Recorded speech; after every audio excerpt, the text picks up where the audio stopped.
It's Black History Month, and we are continuing our series with Jonathan Joe Barfield Sr. Now, you made Black history back in 1980. You were the first African American elected to the position of county commissioner since post-war Reconstruction back in 1898. Yes. I mean, that took a long time to see African American in those shoes and sitting in that seat. What was that like? What were your challenges? Well, I didn't really understand all of it at the time. I was working for General Electric, and I saw the need. I was called, and I went out and started campaigning, and I got tied with some Republican whites from General Electric, and they helped me make it happen. And when you think about just some back then in 1980, and I have this awesome, this is from back then? Yeah, that's this first is time you. I ran. That's First me. time you ran. I can see the resemblance.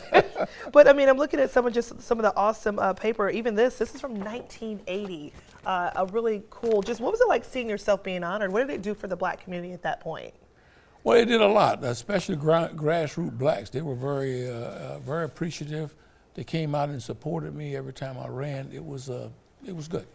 Now, you saw the start of the county sewer. Talk about just some of the impacts from 1980 to 1992. That's how long you were county commissioner. Construction of the airport terminal, restoration of the old courthouse, and development of the senior center, as well as funding for school construction. Talk about some of those things and what it was like having an impact on those. Well, the senior center was a great one because it was hard to get anybody to do anything. I met with 3 white males downtown to Liverpool, and they asked me to spearhead it, and I did, and we made it happen. The water and sewer, I was on the water and sewer district.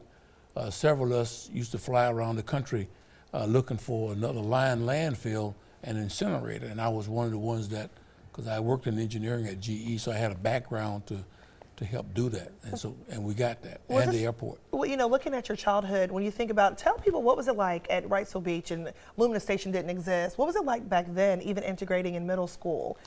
Well, back then I never integrated into any kind of school. We stayed in Williston until integration came in, I'm sorry. But the thing of it is, I had dreams, and one time I was at Wrightsville Beach.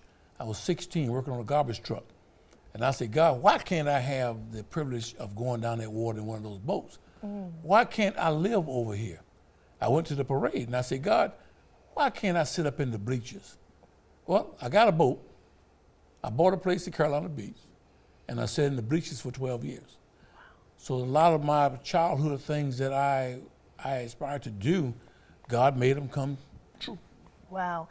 What would you say to those that are watching now? Your son, Jonathan Barfield, he's now county commissioner. He's been a county commissioner, but now also the head of that, following in your footsteps. What would you say to the young people that are watching that have dreams? Because the challenges now they don't have the challenges that you had back when you were growing up, where the blacks and whites were separate. You couldn't easily buy a beach. You couldn't even go in the water. You couldn't even go in the beach.